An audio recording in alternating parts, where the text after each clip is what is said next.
السلام عليكم، معكم عبد الله. هذا المقطع اللي هو كيف تدخل معنا الريمز. بعض يقول هنا يعني ما تقدر تدخل كذا ريم، فاللي عليك تضغط هذه اللي هي بس يعني تسجل حساب. فإذا ما معك حساب سوي إضافة حساب، راح يطول شوي معاك على حسب النت يعني حقك. إذا النت حقك يعني ما هو حلو أبد يعني. شوف أنا النت الحمد لله شوي تحسن، قبل شوي كان ما ينفع يعني أبدا.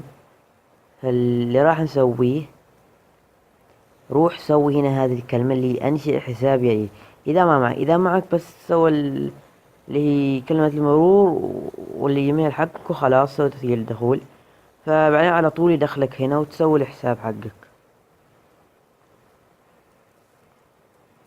اوكي، اذا طلع لك هذه الكلمة فانت امورك تمام. لكن احيانا يطلع لك هنا موافق، هنا تراي اجين يعني ما صار. فهذا من النت حقك يعني، فلازم يعني تقرب من النت او شيء زي كذا. فبس خلنا احنا نسوي ديسبلاي. اوكي، رجعنا لماينكرافت وخلاص. يعني مثل ما تشوف تغيرت هذه العلامة، صارت هذه.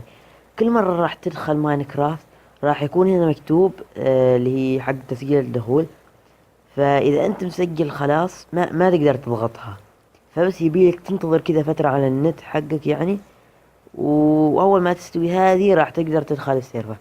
فأول ما تروح هنا يعني يسوي لك بحث يعني عن الريمز، ويعني عن النت بعد. فبس هذا اللي راح تسويه يعني بطريقة سهلة مرة. اوكي، ننتظر من بعد ما يطلع لك هذا الكلمة. اتوقع راح يطلع كلمة ثانية بعد او لا. اوكي، معاك هنا العالم.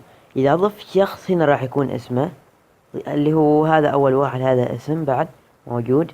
ضيف هذا في ماينكرافت. كيف تضيفه؟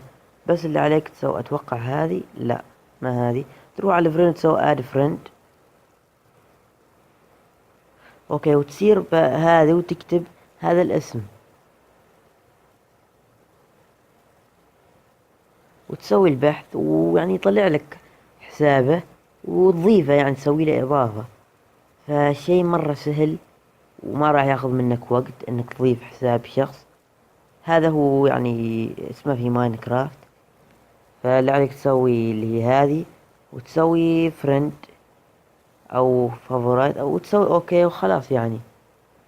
فاحنا خلاص ضايفينه. اذا ضفته راح يكون هو راسل لك دعوة وضايفنك. فراح تجيك هنا رسالة، تضغط عليها فراح تظهر لك رسالة سوي علامة صح. وتعال راح تجي العالم هنا وادخله وبس يعني. اوكي، راح يدخل العالم ما راح يطول. لكن احيانا يكون معك لاج مثلا ولا شيء زي كذا فيتأخر معاك. فهذه هو الشرح شباب. اتمنى انكم يعني استفدتوا منه. وبس شباب كذا وصلنا للمقطع. لا تنسوا اللايك، تشتركوا في القناة. كان معكم عبد الله، يلا مع السلامة.